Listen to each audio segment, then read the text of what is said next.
Shavua tov à tous, comment Shabbat allez-vous? Raphaël, très heureux de te revoir après cette semaine d'interruption. Absolument, absolument. Ouais, désolé donc pour l'absence de la semaine dernière. Vous comprenez la situation en Israël. Vous êtes au courant que les écoles et les garderies sont fermées, donc à chaque fois il faut trouver une solution pour les enfants, etc. Aujourd'hui, c'est un miracle, Baruch Hashem. On peut donner cours, c'est très bien. D'ailleurs, je ne sais pas si vous avez, on a tous eu le Covid à la maison et tout le monde va bien, grâce à Dieu. Baruch Hashem. Bien fait. Donc, la dernière fois, on avait, Baruch Hashem, fini notre tioul dans les Shisha Sidrei Mishnah, d'accord, dans les 6 ordres de la Mishnah. Et donc, alors, pour donner une date comme ça, la clôture de la Mishnah se fait en 187 du calendrier grégorien, donc il y a à peu près 1800 ans. Donc, par Rabbi Yehuda Hanassi, bien sûr. Et on a vu qu'après la Mishnah, les élèves de Rabbi Yehuda Hanassi, Rabbi Chia, etc., ils ont vu que, étant donné que la Mishnah était très, très concise, eh bien, hein, les élèves des générations d'après avaient du mal à la comprendre. Et donc, ils ont voulu un petit peu écrire des textes pour expliquer la Mishnah, pour l'éclaircir, etc. Ces textes-là s'appellent les Tosefta, entre autres.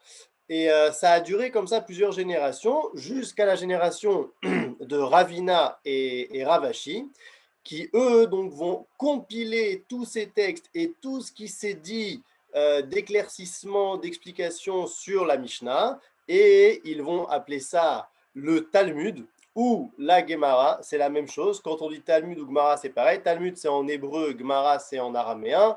Ça veut dire étudier, ok, c'est de la racine lilmod en hébreu et gamir en araméen qui veut dire l'étude. Et donc, 300 ans après la clôture de la Mishnah, on a la clôture du Talmud, donc à peu près en l'an 500. D'accord? Donc il y a à peu près 1500 ans par Ravina et Ravashi. Alors, c'est vrai qu'on rappelle en général qu'il y a 2 Talmuds, il y a le Talmud de Babylone et le Talmud de Jérusalem. Talmud de Jérusalem qui n'a pas été écrit à Jérusalem, qui a été écrit à Tibériade, mais comme c'est en Israël, alors on l'appelle le Talmud Yerushalmi, mais il est moins conséquent, il est moins complexe. Et donc, quand on parle de la Gemara, l'œuvre fondamentale, c'est vraiment le Talmud de Babylone, le Talmud Bavli, c'est ça qu'on parle quand on parle de la Gemara. Et donc, on avait vu dans une autre Akdama du Rambam, la liste de toutes les personnes de Moshe Rabbeinu jusqu'à Ravashi. On avait vu qu'il y avait 40 personnes. 40 personnes entre Moshe Rabbeinu et Ravashi. On avait lu toutes les 40 personnes, donc ça passe bien sûr par Yoshua, ça passe par des prophètes, puis par Ezra, qui fondent la grande assemblée, puis par tous les Tanaïm, etc., par Rabbi, et ensuite on appelle ça des Amoraïm, les élèves de Rabbi Yehuda Hanassi, et donc jusqu'à la fin de la Gemara, il y a 40 générations. Et donc on va juste lire la fin de ce que dit le Rambam juste après cette liste. Alors, attendez.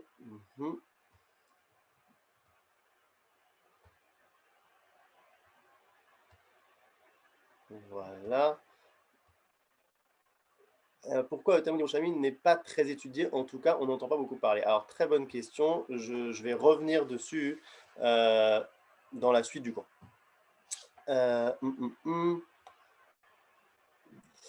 Voilà. Donc, on avait vu cette liste-là. Cette liste-là qui est donc dans l'introduction du Mishneh Torah du Rambam. C'est la phrase qui est soulignée, Imsa me Ravashi ad Moshe Rabbeinu alav shalom Arbaim Dorot. Donc il y a 40 générations entre Moshe Rabbeinu et Ravashi, et là il les cite. Et donc juste après, on n'avait pas eu le temps de finir juste ce qu'il dit après ici le Rambam. Kol Elu Achachamim Aniskarim Em Gdolei Adorot. Ok, donc bien entendu, tous ces 40 personnes qui représentent 40 générations de maîtres, en fait, de maîtres à élèves qui font passer la Torah orale et qui aussi Mechadshim, c'est-à-dire qu'ils rénovent la Torah orale, ils ajoutent des choses à la Torah orale. Donc, Mehem Raché Yeshivot, il y a des des Raché Yeshivot, des chefs de Yeshivot, même Raché Galouyot, il y avait aussi des gens qu'on appelait des Rej Galouta. Rej Galouta, c'était un rôle de chef aussi, de chef politique. C'était celui qui était responsable de la communauté juive face au gouvernement environnant là où il se trouvait. Umehem Sanedre Gdola, certains faisaient partie du grand Sanhedrin. Veimahem Bechol Dorvador, Alafim Verevavot, Sheshamu Mehem Veimahem. Et donc il faut savoir qu'à chaque génération, il y avait des milliers et des myriades qui écoutaient leurs enseignements. Ravina Veravashi aime sauf Rachme Agmara. Donc Ravina Veravashi, c'est les derniers des sages de l'Agmara. Veravashi ou chez Chiber Agmara Bavlit, Be'eret Shinrar. Donc Ravashi, c'est celui qui a compilé donc, le Talmud de Babylone. Eret Shinrar, c'est ce qu'on appelle Bavel, en fait, c'est l'Irak d'aujourd'hui. Rabbi Yochanan Agmara Yerushalayim Birmo Mea Shana. Et Rabbi Yochanan, lui, il a compilé donc, le Talmud de Yerushalmi une centaine d'années avant. Alors, pourquoi donc le Talmud de Yerushalmi, il est moins étudié, etc. C'est un petit peu comme j'ai dit avant, ça veut dire qu'il est moins complexe, il est moins casse-tête, et on va voir tout de suite que l'essentiel de la Gemara, en vérité, c'est de faire se casser la tête à celui qui l'étudie. C'est comme ça que ce contenu devient vivant, et que ce n'est pas seulement, on va dire, un livre de loi, etc., mais ça fait rentrer réellement celui qui l'étudie dans le laboratoire de nos sages. Et donc, le Talmud Yerushalmi, il est un petit peu moins dans ce mode-là. Un exemple classique, c'est que dans le Talmud Bavli, par exemple, lorsqu'on veut amener une preuve de quelque chose, on dit « tashma », qui veut dire en araméen « viens et écoute ». Et donc, ok, il faut écouter, il faut voir qu'est-ce qu'on dit, etc. C'est un peu plus complexe. On est un petit peu plus dans l'obscurité. C'est comme ça que le Talmud de Babylone se définit lui-même. Il prend un pasouk et qui dit comme ça, Dieu dit à Am Israël, dans l'obscurité, je vous ai fait vous asseoir. Et il dit, c'est quoi dans l'obscurité? C'est le Talmud de Babylone. Donc ça veut dire que c'est quelque chose d'obscur dans le sens où les choses sont extrêmement intellectuelles. C'est une œuvre qui est monumentale à tous les niveaux, on va en parler maintenant, mais c'est pas limpide, c'est-à-dire que c'est exactement pas de la prophétie. Que la prophétie, c'est quelque chose de clair, c'est une parole de Dieu à l'homme. Là, ça fait marcher le cerveau de celui qui l'étudie, et donc en cela, c'est un petit peu plus obscur, et le Talmud de Jérusalem, il est moins obscur, peut-être justement parce que il a été écrit en Eretz Israël où les choses sont un peu plus claires, et donc justement là-bas, quand on veut ramener une preuve, on ne dit pas tashma en général, mais on dit tachazei, qui veut dire viens et regarde. Ça veut dire que dans le Talmud de Jérusalem, les preuves sont un peu plus simples, c'est-à-dire que la vision, c'est quelque chose de beaucoup plus clair et limpide que l'entente, que l'écoute. Ça veut dire qu'on dit comme ça, il y a un proverbe qui n'est pas toujours vrai, mais qui des fois est vrai, qui est une photo vaut plusieurs milliers de mots. Parce qu'une photo, c'est clair, voilà, c'est comme ça, etc. Et donc, le Talmud Yerushalmi, c'est pour ça. Alors, ça, c'est une des raisons. La deuxième raison, c'est qu'il est aussi moins conséquent. Il parle de moins de sujets, etc. Et puis la troisième raison, j'aurais envie de dire que c'est un petit peu tout simplement ce qu'on va appeler la providence, c'est-à-dire que Am Israël, dans les générations, a tout simplement un petit peu délaissé le Talmud Yerushalmi. Donc ça veut dire qu'il y a peut-être un instinct comme ça dans le ressenti inconscient du peuple juif que ce qu'il lui faut comme matière à étude, c'est plus le Talmud de Babylone que le Talmud Yerushalmi. C'est aussi quelque chose de... Oui, Félicia? Oui, moi je ressens ça un petit peu, disons, vous avez dit, mais c'est extrêmement clair. On était séparés d'Eretz Israël et toutes les questions qui traitent les Talmud Yerushalmi, elles concernent Vechazé, regarde, et les Juifs ne peuvent pas les garder, ils sont dans le noir, ils sont dans le rocher de galoute. Alors ils s'occupent comment survivre dans la galoute. Et le Talmud Yerushalmi, il dit comment vivre en Eretz Israël. Et c'est pour ça, moi, je pense qu'aujourd'hui, on devrait se mettre à étudier vraiment ce qu'il y a dans les Talmud d'Yerushalmi. Mais c'est vrai qu'il y a beaucoup de choses qui n'y sont pas. Mais c'est Chazé, nous sommes ici, donc il faut qu'on regarde. C'est juste. C'est un petit peu ce que j'ai dit, c'est dans le même sens. Et il faut savoir qu'il y a des rabbinim qui poussent aujourd'hui à reprendre le Talmud Yerushalmi. Il y a vraiment, j'ai rencontré un rav qui, pour lui, c'est vraiment son combat de refaire rentrer le Talmud Yerushalmi dans les yeshivot aujourd'hui, justement par ce que vous dites. C'est-à-dire que maintenant qu'on est revenu en Eretz Israël, alors on est apte on a finalement l'outil psychologique pour appréhender cette étude-là, ce qu'on avait peut-être moins en Galoute, c'est vrai. Mais je pense qu'il faut faire confiance à Israël et que si un processus comme ça doit se passer, il va se passer. Il va se passer de toute façon. Peut-être que ça prend un petit peu de temps. Peut-être que c'est vrai qu'il faut peut-être parfois un petit peu pousser certains, etc. Pour l'instant, en tout cas, on voit que dans la majorité des yeshivot, encore, c'est le Talmud de Bavli qui prend la place principale. Et c'est peut-être pas par hasard. Ça veut dire que c'est vrai qu'on est revenu en Eretz Israël. On va en reparler dans les cours prochains, si Dieu veut. Et il y a une renaissance physique, il y a aussi une renaissance spirituelle, mais elle se passe petit à petit. Et donc, lorsqu'on est dans un mouvement de petit à petit, eh bien, hein, il faut bien sûr pas abandonner ce qui était notre bagage principal pendant 2000 ans. On peut pas, c'est pas possible. Ça veut dire Oh que non, même c'est dans pas une notre... question d'abandonner. mais de C'est pas une rajouter, question de d'abandonner, mais rajouter. D'accord. on le sent très bien. Que, non, pour nous qui sommes ici, je ne sais pas combien d'années vous êtes là, mais je dis plus d'années je suis ici, plus je ressens qu'on devrait vraiment s'y mettre à, à étudier le Yerushalmi et de lui donner sa place. D'accord. Il faut, il faut faire confiance aux chefs spirituels de notre génération pour que on aille peut-être dans ce sens-là. Dans ce sens-là, Amen. il faut savoir qu'il est malgré tout quand même étudié. Ça veut dire qu'il n'est pas complètement délaissé. Et un vrai Talmid Chacham, un grand Talmid Chacham d'une grande envergure, a étudié le Talmud Yerushalmi, c'est certain. Donc bon, il faut voir comment les choses vont évoluer. On est au deuxième paragraphe. S'il vous plaît, je voulais dire quelque chose. Le Oui. Talmud Bavli, c'était aussi un choix de le faire en araméen, justement pour rendre ça beaucoup plus difficile. Dans l'ensemble, ils ont voulu faire un texte beaucoup plus difficile, l'épreuve difficile, tout est difficile. Et je pense qu'effectivement, c'est moins adapté à la nouvelle génération, vu que maintenant, ils ont le Talmud a été traduit en hébreu courant par la traduction la dernière là. Donc, je veux dire, ça change. C'est une autre génération, quoi.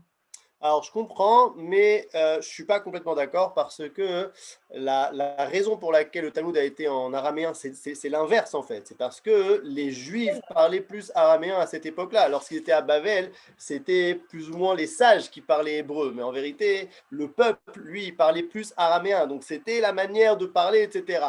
Et la volonté de rendre ça compliqué, c'était pas complètement, on va dire, conscient. C'est vrai que c'est compliqué, mais c'est pas qu'on a dit maintenant on va faire exprès de faire compliqué.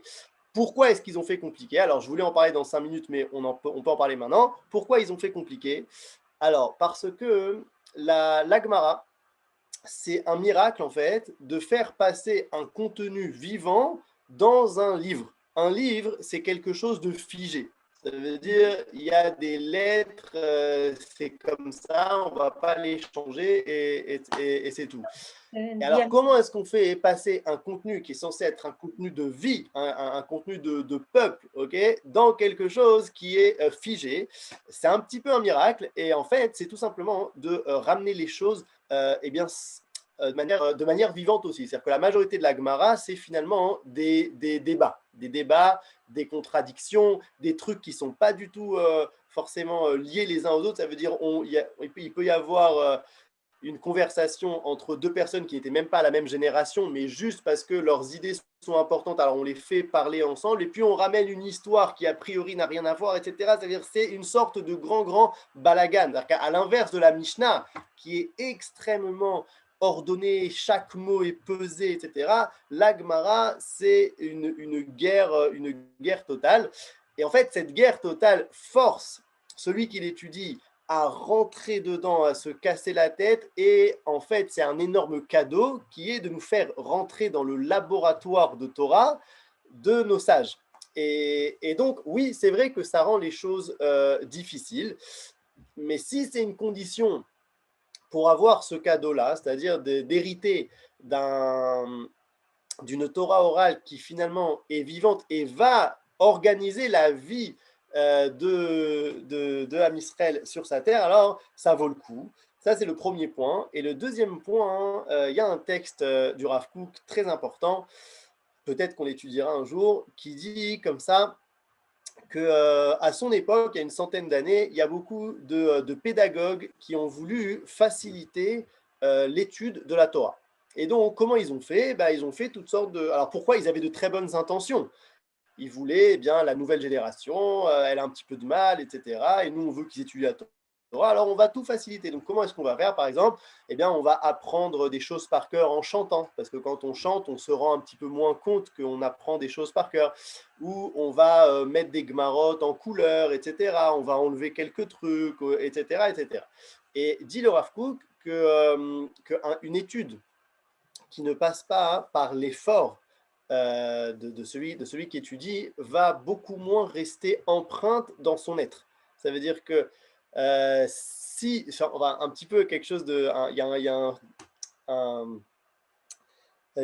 j'ai oublié une expression comme ça en hébreu qui dit « ce qui vient facilement s'en va facilement aussi ». Donc c'est un petit peu le principe ici. Ça veut dire qu'il dit que quand on étudie comme ça et que c'est un petit peu trop facile finalement, ça reste dans l'extériorité de l'être de la personne. C'est-à-dire que peut-être qu'il va être capable de réciter par cœur tout le Talmud Yerushalmi ou toutes les Mishnayot, peut-être. Mais si il n'a pas fait l'effort de s'investir et de comprendre à son niveau ce qui est marqué, alors il va être moins impliqué. Il va être moins impliqué et ça va moins le changer, parce que c'est aussi le but du Limud Torah. Le but du Limud Torah, et de la Gemara de manière mamash principalement, et c'est pour cette raison que c'est surtout l'étude de la Gemara qui est dans les yeshivot, et c'est quelque chose de positif, bien entendu qu'il faut étudier le Tanakh, bien entendu qu'il faut étudier la pensée juive, ce qu'on est en train de faire, etc. Mais en quantité, c'est l'étude de la Gemara qui prime selon la majorité des rabbanim, même le Rav Kook qui a réinventé l'étude de la pensée juive dans les yeshivot, c'était 1 heure par jour. C'est-à-dire par rapport à l'étude de la Gemara qui peut être jusqu'à 8, 9, 10 heures par jour. Pourquoi? Parce que l'étude de la Gemara va beaucoup plus changer celui qui l'étudie en profondeur. Et donc, quelqu'un qui pendant des années intensives va confronter son intellect à l'intellect de la Torah, qui est donc la Gemara, et qui va le changer, cette personne-là va, après des années, acquérir ce qu'on appelle un intellect de Torah. Et on appelle ça un Talmid Chacham, c'est-à-dire un sage, littéralement un élève de sage, parce que c'est important toujours de rester élève, c'est-à-dire de rester ouvert à l'apprentissage. Mais c'est un Talmid Chacham, ça veut dire maintenant il va pouvoir, il a tellement étudié, il a tellement confronté son intellect à la Gemara, que maintenant il va pouvoir lui-même réfléchir à des sujets qui ne sont pas dans la Gemara avec un intellect de Torah, avec une intelligence voulue par la Torah orale. Et donc, l'effort et la difficulté font partie du jeu.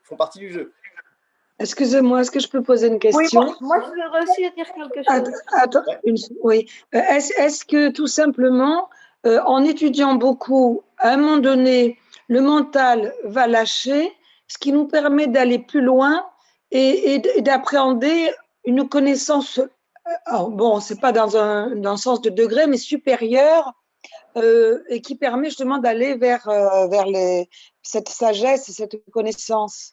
C'est-à-dire que le fait d'étudier beaucoup, évidemment, on va travailler en profondeur avec toutes les marloquettes et tout ce tous les dialogues, mais aussi il y a un lâcher-prise qui va se faire parce qu'il y a une fatigue qui fait qu'on va aller dans un niveau supérieur. qui va ouvrir des portes.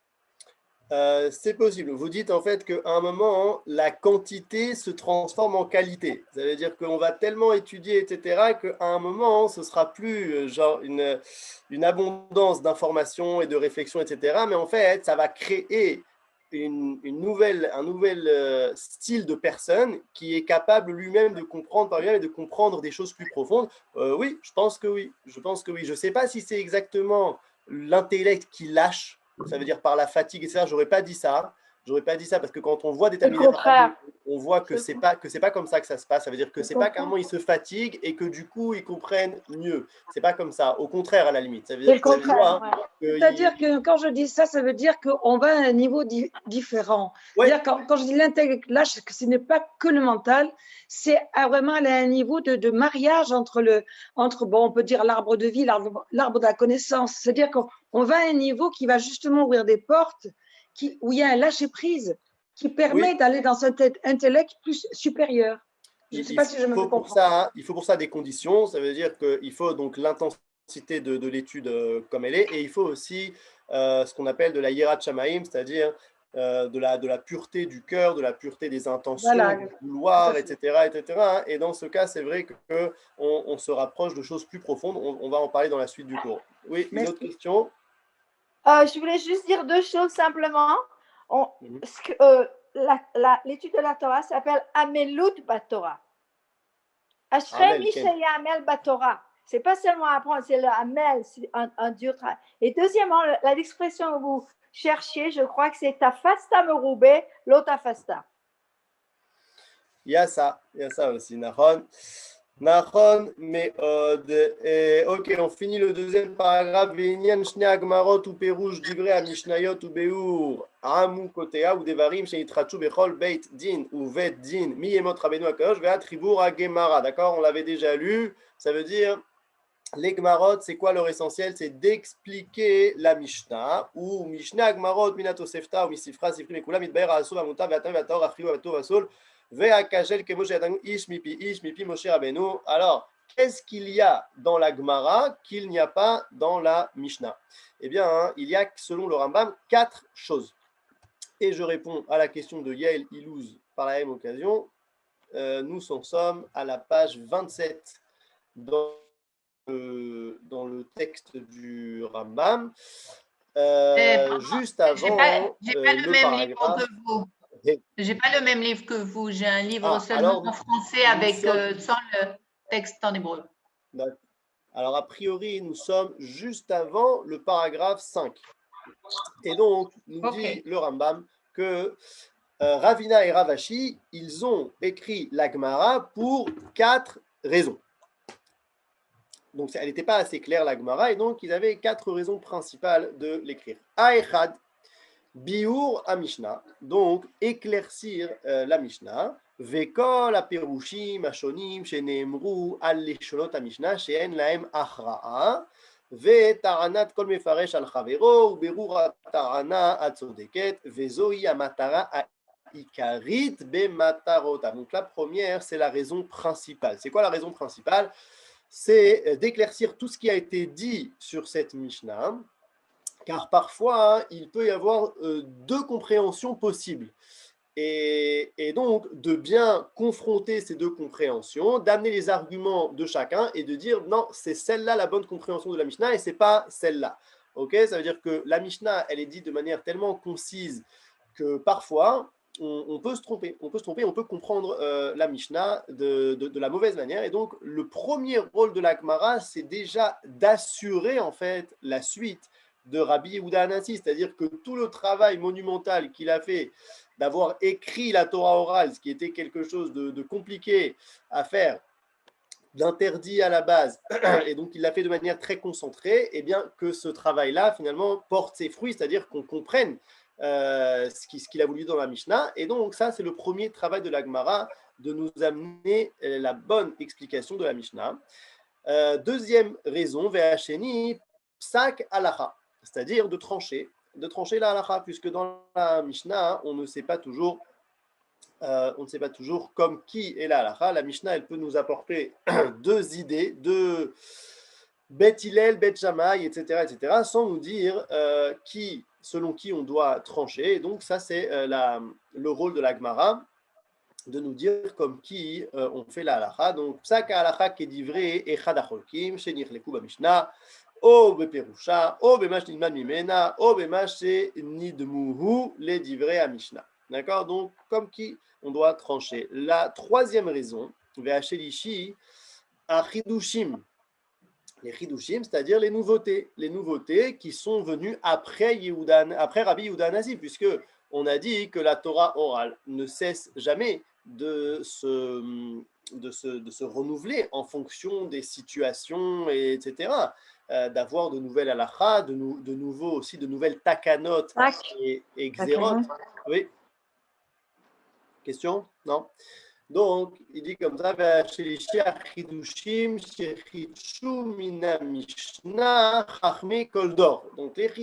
c'est premièrement les chidushim de la Mishnah. Ça veut dire qu'ils ont étudié cette Mishnah et ils ont dit, ah, mais en fait, ça pourrait être le même cas que telle chose. On pourrait utiliser cette Mishnah dans tel cas, etc. Donc ça, c'est des nouveautés qui se font à partir de la Mishnah.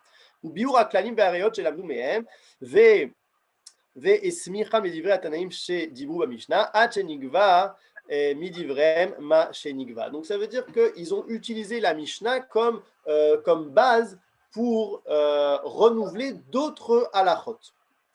Ça, c'est le premier point des chidushim. Le deuxième point des chidushim, c'est les xérot et les takanot. Okay? On avait déjà parlé de ça. Donc les xérot et les takanot, c'est à chaque génération où il y a un Sanhedrin. C'est-à-dire que nous, on est dans une génération où il n'y a pas vraiment de Sanhedrin. Donc c'est vrai qu'on doit écouter les takanot, par exemple, du grand rabbinat d'Israël. Mais c'est plus réduit par rapport aux générations où ils avaient vraiment un Sanhedrin et où ils pouvaient faire des xérot et des takanot beaucoup plus fortes. Donc les xérot, c'est des interdits qui viennent protéger de ne pas faire un interdit grave, et les takanot, c'est un nouveau minag à faire, quelque chose de positif. Les xérot, c'est ne pas faire, et les takanot, c'est faire quelque chose. Chez Narasu, Meachar, Rabbeinu Akadosh ad Zmano, donc qui ont été faites entre Rabbi Yehuda Hanassi jusqu'à Ravina et Ravashi. Et enfin, la quatrième raison de l'écriture de la Gemara, et alors sur cette raison-là, le Rambam va consacrer tout un paragraphe, c'est à Drashot.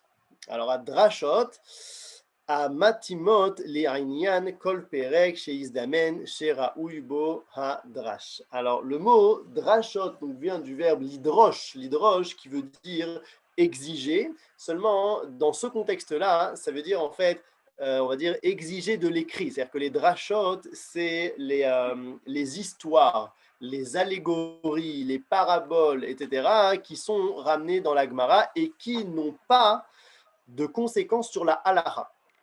En général, il n'y a pas de conséquences sur la halacha. Ça veut dire qu'on est en train de parler d'un débat complètement ilchati dans la Gemara, et puis d'un coup, on nous rapporte une histoire. Alors, une histoire qui peut être, le Rambam va les diviser en deux parties.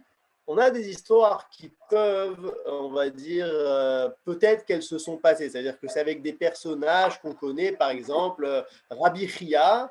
Il avait 400 tonneaux de vin, et puis il a fait une erreur, et une faute, etc. Et les 400 tonneaux se sont transformés en vinaigre, et puis il a fait tchouva, et donc les 400 tonneaux se sont retransformés en vin. Ok, c'est une première sorte d'histoire. Bon, est-ce que ça s'est passé, est-ce que ça ne s'est pas passé?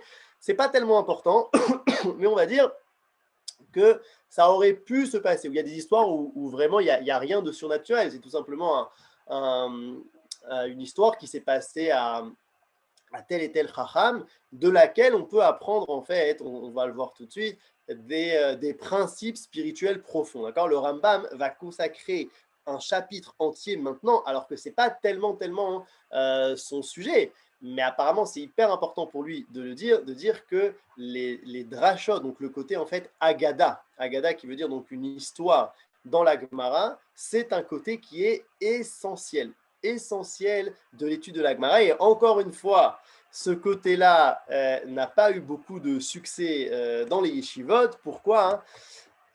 parce que, en fait, quand on lit, on a l'impression, c'est-à-dire soit on comprend et on dit bon, on ne sait pas trop ce qu'il veut nous dire, soit carrément on ne comprend pas parce que par exemple, il y a un style de Haggadot qui est totalement impossible au niveau du pshat. Okay, par exemple, il y a marqué dans Masechet Brachot que Akadosh Baruch Hu met les téphilines.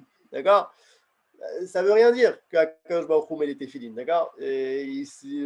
Un des 13 attributs de foi du Rambam, c'est que Akadosh Baruch Hu n'a pas de corps. Donc, a priori, ça ne veut rien dire. Et donc, forcément, on est obligé de prendre ça de manière plus profonde. Seulement, prendre ça de manière plus profonde, on ne sait pas trop comment. On ne sait pas trop comment. Et puis, tout le monde n'est pas forcément apte à comprendre des choses profondes, etc. Et donc, en vérité, dans les yeshivot, ça a été un petit peu... on va dire moins étudié. C'est-à-dire que dans une Gemara, on a de manière complètement mélangée des débats ilchati, puis des histoires qui viennent au milieu, et donc on saute un petit peu les histoires pour avoir quelque chose de plus concret.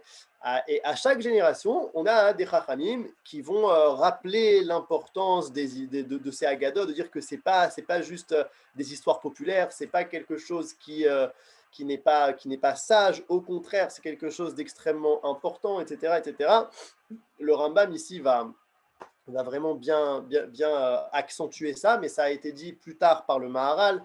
Le Maharsha, c'est quelqu'un qui a beaucoup commenté ces histoires, et le Rav Kook aussi, il a tout un livre qui s'appelle Enaya, qui est donc le commentaire de la partie seulement Agada de la Gemara. C'est-à-dire qu'il y a un livre qui s'appelle le En Yarakov, qui a pris toute la Gemara et qui a enlevé toutes les parties de Halacha et qui a gardé seulement les parties de Haggadah.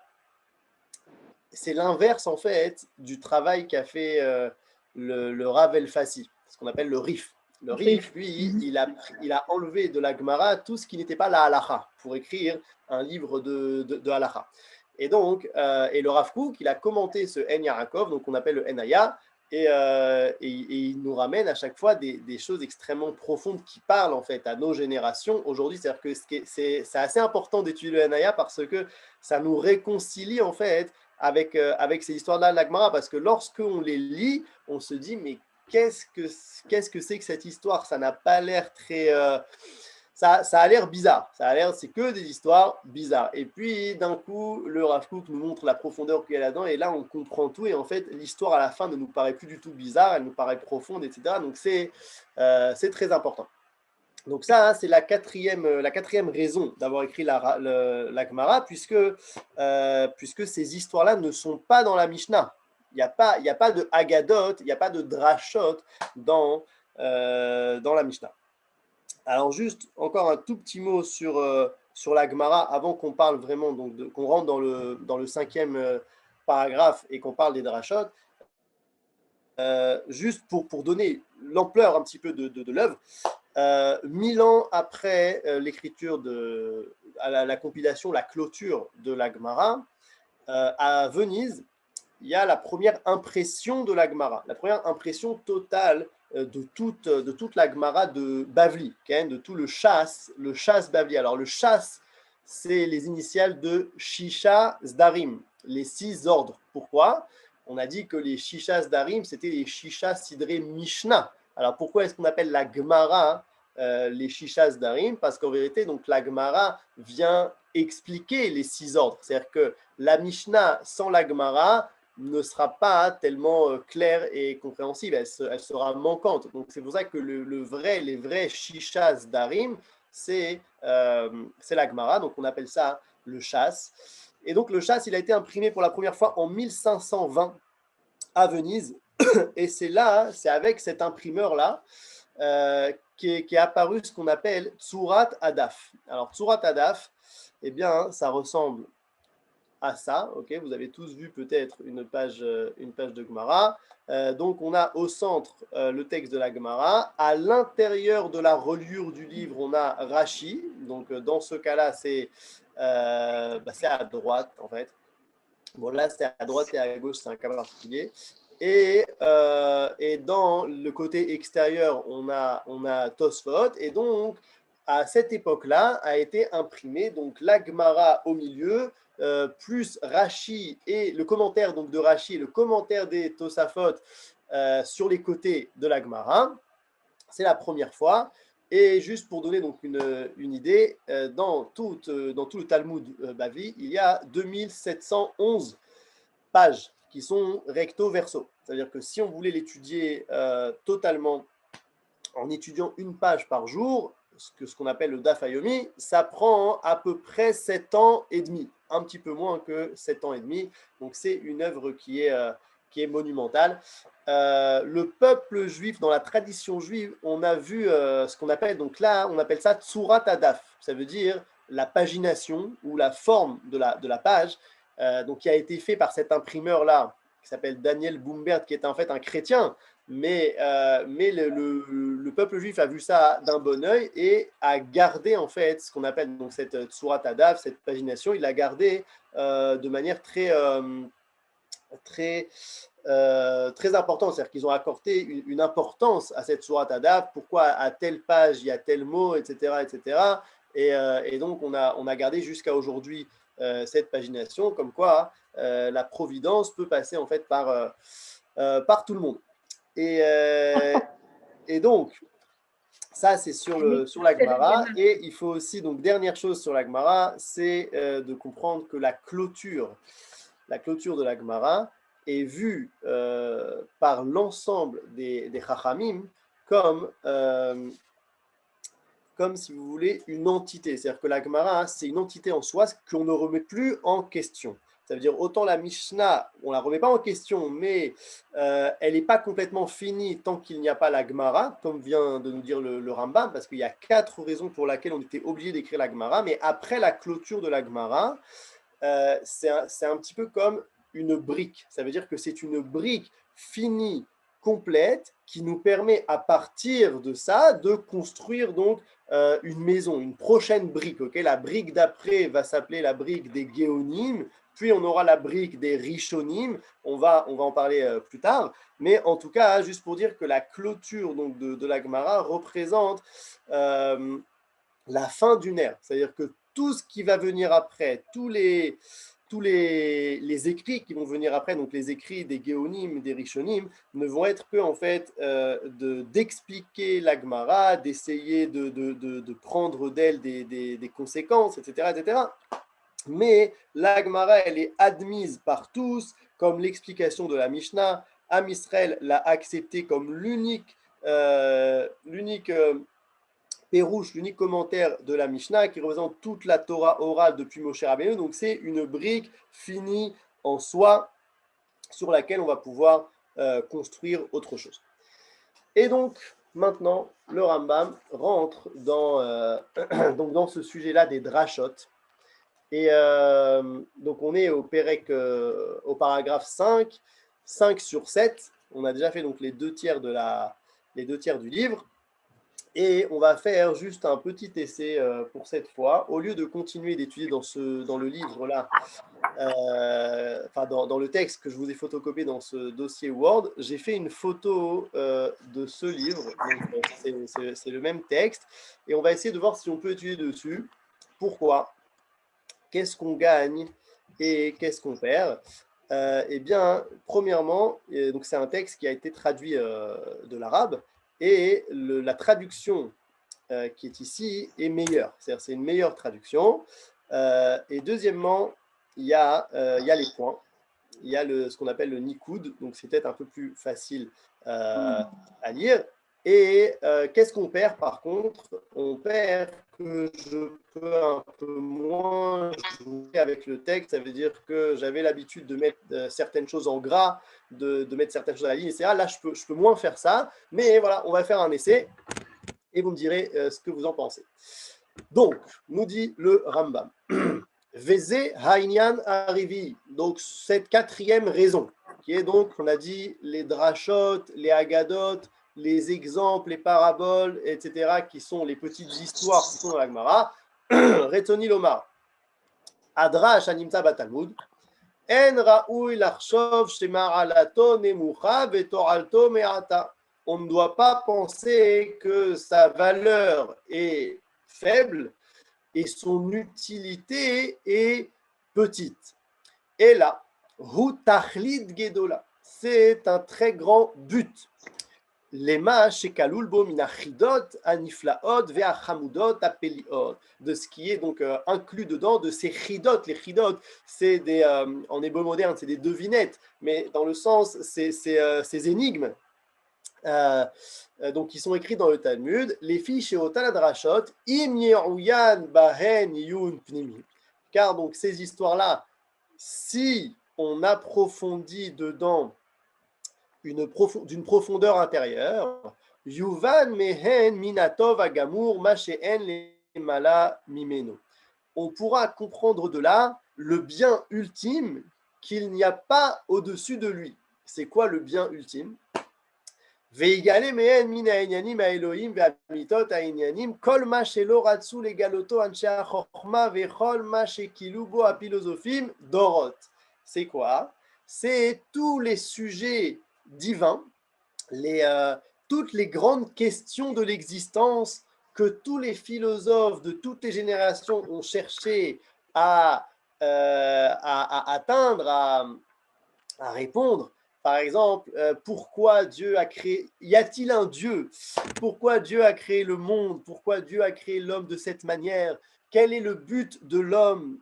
Etc., etc., qui sont donc des questions extrêmement premières, extrêmement existentielles, qui en vérité, il va le dire plus tard, sont des questions qui concernent tout le monde, et tout le monde est intéressé par ces questions. C'est-à-dire que même si on a des gens qui parfois dans leur vie de tous les jours ne sont pas occupés à répondre à ces questions-là, et puis le quotidien fait oublier finalement ces questions, si on les prend à part et qu'on leur dit est-ce que tu es intéressé à ce que je te dévoile comment est-ce que Dieu a créé le monde, pourquoi est-ce qu'il l'a créé et quel est le but de l'homme, est-ce que tu es intéressé à ce que je te dise ça? Il n'y a personne qui dira non. Il n'y a personne qui dira non. C'est-à-dire que c'est quelque chose de naturel de vouloir connaître sa source, son but, etc. Seulement, on ne va pas tous être égaux dans la faculté à comprendre ces choses-là. C'est ce qu'il va dire maintenant le Rambam. Mais en tout cas, on est tous concernés par ces questions-là.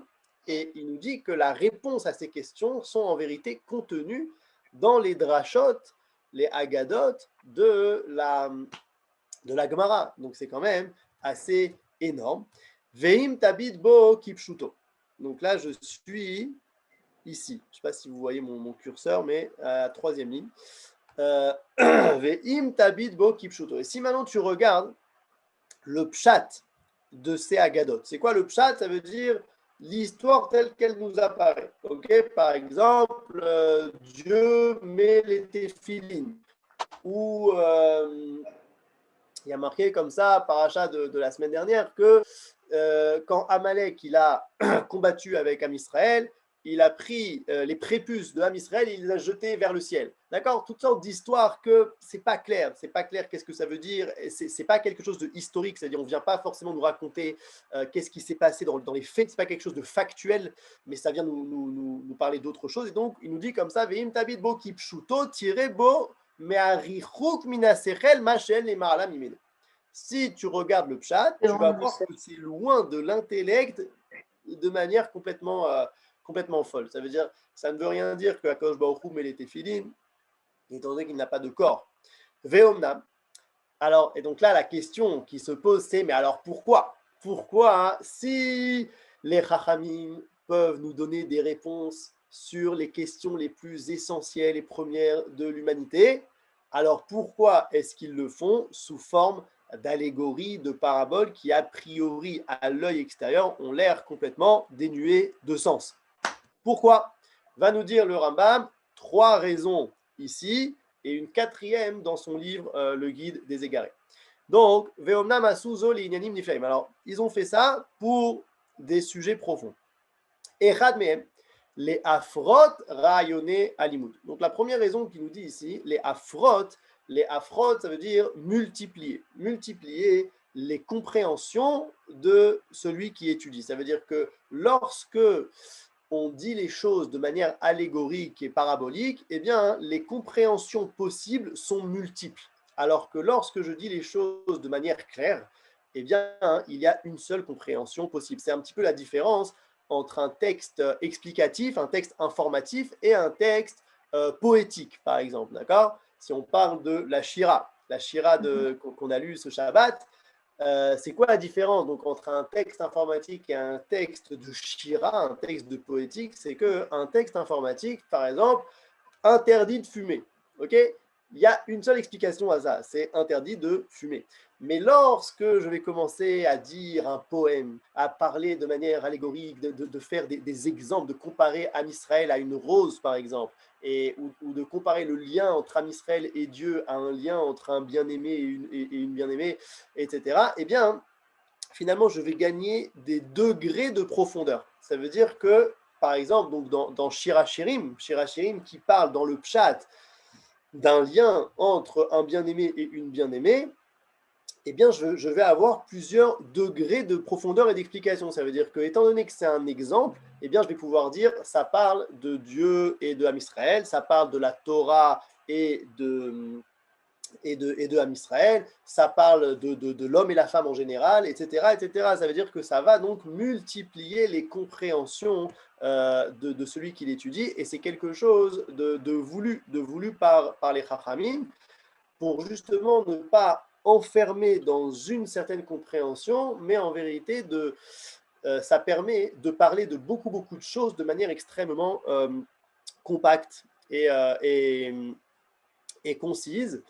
Quand on verra la quatrième raison, on verra que c'est aussi lié avec ce qu'on vient de dire. En tout cas, ça, c'est la première raison que nous dit ici le Rambam. Pourquoi est-ce qu'ils ont écrit de cette manière-là? La deuxième, Veod, les sanver aine asechalim asher lo yahiru libbotehem leolam. Il y a une question?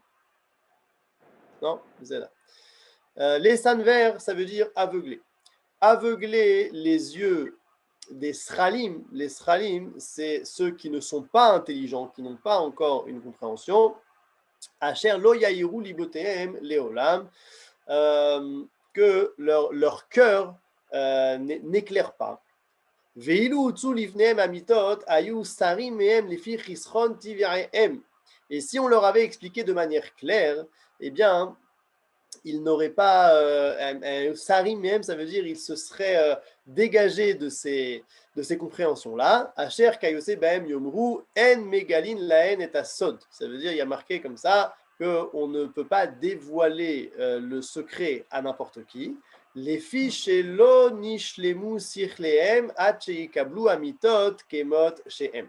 Parce que leur intellect est encore en chemin. Lo nishlemu sichlehem, ça veut dire n'a pas encore été parfait leur compréhension. Vechachamim aleim shalom ayu chosrim ketzatam iktatam sodot achokma. Et les chachamim eux-mêmes, en vérité, entre eux, parfois, ils s'empêchaient d'étudier ou d'enseigner certains sujets à d'autres chachamim. Comme il est écrit, Ugvar sipru ki ish mina chachamim itchaber le'anashim shayu beki bechormat maaseh bereshit. Ok, là le Rambam va parler de deux concepts. On va plus en parler la semaine prochaine, mais on les cite maintenant. C'est ce qu'on appelle maaseh bereshit et maaseh merkava. Maaseh bereshit, ça veut dire l'œuvre du commencement, l'œuvre de la création du monde. Et maaseh merkava, c'est littéralement l'œuvre du trône. Et de quel trône? Du trône céleste. Alors de quoi on parle? Maaseh bereshit, on parle de comment est-ce que Dieu a créé le monde, comment est-ce qu'il a créé de la matière et du spirituel dans de la matière. Ça veut dire c'est vraiment les atralotes, le début. Comment est-ce que ça a été fait? Comment, de quelle manière et pourquoi comme ça? Pourquoi est-ce que l'homme est fait de telle manière? Pourquoi est-ce qu'il a un visage qui ressemble à ce visage-là et pas un autre? Pourquoi est-ce qu'il a 2 mains et pas 4, etc., etc. C'est-à-dire, c'est pas de la biologie, parce que la biologie, le Rambam en parle dans Mishneh Torah, et ça, il dit que c'est pas des secrets de la Torah. La biologie, on a tous plus ou moins le devoir même de s'y connaître un minimum pour déjà être en bonne santé, pour savoir quoi manger, quoi ne pas manger, etc., etc. Donc ça, on va dire, c'est la sagesse du monde naturel, mais qui est devant nous. Alors que Maaseh Bereshit, c'est plus, on va dire, le pourquoi du monde naturel. Ça veut dire pourquoi est-ce que Dieu a créé les choses de cette manière-là et pas d'une autre. Et là, on rentre déjà dans une catégorie qui s'appelle les sodot à Torah, les secrets de la Torah, les choses qui sont donc profondes, qui ne sont pas disables à n'importe qui. D'ailleurs, c'est intéressant, pourquoi est-ce que donc la Kabbalah s'appelle la Torah Tassod, la Torah du secret, parce que peu importe ce qu'on fait, elle reste en fait, elle reste secrète. C'est-à-dire qu'un secret, finalement, si je le dévoile à tout le monde, eh ben, c'est plus un secret. Un copain me dit, voilà, je te dis un secret, ne le dis pas. À partir du moment où je le dis, c'est plus un secret. C'est un interdit d'ailleurs de le dire, mais c'est plus un secret. Et la Kabbalah, eh bien, c'est pas comme ça, parce que la Kabbalah, même si je le dis à voix haute, ça reste un secret parce que c'est pas compréhensible en fait. Ça veut dire qu'on pourrait tous ici ouvrir un livre du Zohar et commencer à lire. Il y a même, je suis sûr, une traduction du Zohar en français, etc. On pourrait lire seulement. On ne va pas comprendre l'intention du Zohar. Qui c'est qui peut comprendre l'intention du Zohar? Eh bien, il y a plusieurs conditions, d'accord? On parle de quelqu'un déjà d'un certain âge, de quelqu'un qui est marié, de quelqu'un qui a étudié toutes sortes d'études qui sont des introductions à ça, etc., etc. Et donc, en fait, quelqu'un qui n'a pas toutes ces conditions-là, pour lui, il peut lire le Zohar toute la journée et le dire à voix haute à tout le monde. Ça reste quand même un secret parce que dans sa compréhension, ce n'est pas compris. Et donc voilà, donc c'est pas n'importe qui peut étudier donc ces secrets de la Torah. Et donc là, le Rambam, c'est à la base, c'est une Mishnah qu'on va voir maintenant qui nous dit que donc il y a deux sujets principaux dans les secrets de la Torah qui sont Maaseh Bereshit, c'est ce qu'on a dit maintenant, le pourquoi Dieu a créé le monde de cette manière-là, et l'autre c'est Maaseh Merkava. Maaseh Merkava, c'est encore plus profond et ça s'occupe en fait des mondes spirituels. Des mondes spirituels, c'est-à-dire pourquoi, comment, qu'est-ce qu'un malach, par exemple, un malach qu'on traduit en français par un ange.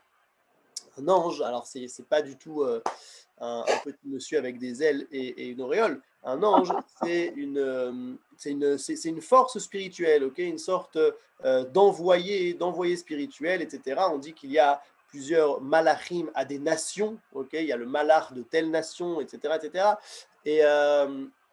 Et donc, comment ont été créés les malachim, qu'est-ce que ça veut dire un malach, etc., etc., etc. Je ne peux pas dire beaucoup d'exemples parce que j'ai aucune idée, ok, mais en tout cas, c'est Merkava et c'est encore plus profond. Et donc là, le Rambam, il nous ramène une histoire donc, entre deux chachamim et qui dit comme ça. Donc il y a un chacham, il s'est fait copain avec des gens qui étaient Bekiim, qui étaient professionnels dans Maaseh Bereshit. Et lui, il était professionnel dans Maaseh Merkava. Et il leur a dit comme ça, Lamdouni Maaseh Bereshit. Alors juste, je vais voir où est-ce que c'est écrit cette histoire. C'est dans Chagiga, dans la Gemara de Chagiga, Yud Gimel. Donc on a ici un exemple en fait d'une Agada. Une Agada qui peut-être s'est passée, peut-être ne s'est pas passée, c'est pas forcément le plus important. En tout cas, elle vient nous apprendre quelque chose d'important. Et donc, ce Chacham-là, lui, il s'y connaît très bien dans Maaseh Merkava. Et il se fait copain avec une bande de Chachamim qui s'y connaissent très bien dans Maaseh Bereshit. Et il dit comme ça, Lamdouni Maaseh Bereshit, enseignez-moi Maaseh Bereshit, Maaseh Merkava. Et moi, je vous enseigne Maaseh Merkava. Ok, c'est un deal. On fait donnant. Vena Anulo, ils ont dit ok. Vekaasher limdu Maaseh Bereshit. Et lorsque ils lui ont enseigné Maaseh Bereshit, Nimna mile lamda Maaseh Merkava. Lui, il n'a pas voulu enseigner Maaseh Merkava. Alors nous dit le Rambam, Velo asazé et Khalilala el et Tsarut ain meito bachokma. Et bien entendu, Chaz Shalom, il n'a pas fait ça par radinerie de sagesse. Ça veut dire non, moi je vous dis pas ce que je sais parce que je veux être celui qui connaît le plus. Bien entendu, pas du tout. Uretsono liot les malamehem, et puis de vouloir être plus élevé qu'eux. Pourquoi c'est impossible? Oil ve'elu amidot megunot be'echad me'atifshin, parce que ces traits de caractère là, ces midot, elles sont mauvaises Et en vérité, quelqu'un qui a déjà le statut de Chacham, il s'est déjà élevé au-delà de ces midot-là. Donc, il n'a pas une jalousie mauvaise, etc. Vekol sheken ben hashim gedolim. Personne n'a, enfin, les hashim gedolim n'ont pas ce genre de midot. Alors, pourquoi est-ce qu'il a fait ça? Et là, chez Asaze, mipne chez Ra'a atzmo, Raouy lekabel maché etzlam. Velo ra'a otam reouyim lekabel maché etzlam. Parce que il s'est vu lui-même apte à recevoir leur enseignement, mais il ne les a pas vus, eux, aptes à recevoir son enseignement. Ve'evi re'aya alze, ha'inyan b'mamar shelomo, comme il y a marqué dans Michelet, devash ve'chalav tachat leshoner, vous perchou ze alehem hashalom ve'amru, she'inyan ze hadavar ki hadevarim, הערבים אשר תתענג בהם הנפש, כי יתענג חושתם בדבש וחלב, צריך שלא יאמרו ולא יצאו מן הלשון כלל. Donc, c'est-à-dire, il a amené là-bas une preuve donc, à sa conduite, qui dit comme ça, il y a un passou qui dit le miel et le lait sous ta langue. Ça veut dire quoi, sous ta langue? Ça veut dire qu'il y a des choses qui sont aussi bonnes que le miel et le lait, aussi bonne pour le nefesh, pour l'âme. Donc, on parle ici de sagesse extrêmement profonde qui répondent à des questions existentielles. Mais parfois, ces sagesses-là, il faut qu'elles soient sous ta langue. C'est-à-dire quoi, sous ta langue? C'est l'inverse de sur ta langue. Ça veut dire qu'on ne doit pas les dire, on ne doit pas les exprimer. Veu amru alav shalom, tachat leshoner, en dessous la langue. Les fiches et elu ha'inyanim, En hem mima she'ilamdu veyoru otam beyeshivot hachokma ela yirmezu basefarim nistarim vekasher yigale Hashem amazve milev mi sheikirtse achare itlamdo bechokma yavin mimenu lefi erer sirlo. Il nous dit comme ça parce que c'est des choses en fait qui ne peuvent se dévoiler dans des yeshivot hachokma. Ça veut dire yeshivot hachokma, c'est des endroits d'études. Là-bas, on peut faire un cours sur les halachot de Shabbat, sur toutes sortes de halachot qui sont importantes, etc. Mais sur des sujets aussi profonds, on ne peut pas faire de cours comme ça général. Et donc, qu'est-ce qu'on peut faire? On peut juste donner ce qu'on appelle à certains élèves qui sont extrêmement choisis, extrêmement aptes et qui ont les conditions pour, etc. On peut leur donner des remazim, c'est-à-dire des allusions pour qu'eux-mêmes, ils commencent plus ou moins à comprendre ce genre de choses et puis qu'ils petit à petit s'élèvent dans ces compréhensions-là. Et il y a aussi apparemment une providence. Ça veut dire que parfois, Dieu donne la possibilité à telle personne de s'élever dans telle sagesse et à d'autres non, etc. C'est-à-dire c'est pas comme les autres sagesses. Ce genre de sagesse profonde sont des sagesses qui sont particulières, c'est-à-dire qu'elles marchent avec d'une autre manière. Je vous dis juste rapidement la dernière raison qu'il dit on reviendra dessus, mais juste pour finir, la dernière raison qu'il dit dans Moreh Nevuchim, le Rambam, il dit qu'en fait, ces compréhensions profondes-là, elles sont, c'est pas comme quand je comprends quelque chose, par exemple, en mathématiques, en géométrie, en physique, etc., où c'est quelque chose, voilà, je me suis un petit peu cassé la tête pour comprendre le théorème de Pythagore, et puis je suis arrivé à une certaine compréhension, et je suis capable d'expliquer cette compréhension à quelqu'un d'autre, je suis capable de l'utiliser dans certains cas, etc., etc. Quand on parle de sujets qui finalement nous dépassent un petit peu, qui parle en fait de notre création nous-mêmes, de comment est-ce que notre intellect a été créé, donc c'est quelque chose qui dépasse un petit peu l'être humain, eh bien, c'est des compréhensions qui sont un petit peu comme des éclairs. Ça veut dire que d'un coup, on a une sorte de clarté sur un certain sujet, et puis ça disparaît. D'accord? Et donc, en fait, c'est comme, imaginez-vous, on est dans une plaine la nuit, complètement obscur, et puis il y a un éclair, et là d'un coup tout est extrêmement, c'est-à-dire qu'on voit le chemin pendant l'espace d'une seconde, on voit le chemin de manière très claire, et puis ensuite ça disparaît, et du coup, alors on sait mais on ne sait pas, ça veut dire qu'on sait plus ou moins par où, on a une sorte d'impression, on a quelque chose qui s'est passé clairement, mais quand on vient maintenant pour prendre le chemin, c'est très possible qu'on se cogne contre une pierre, qu'on trébuche, etc., même si plus ou moins on a quelque chose. C'est-à-dire qu'entre celui qui a vu l'éclair et celui qui n'a pas vu l'éclair, c'est totalement différent. Mais c'est encore compliqué en fait de faire passer cette compréhension.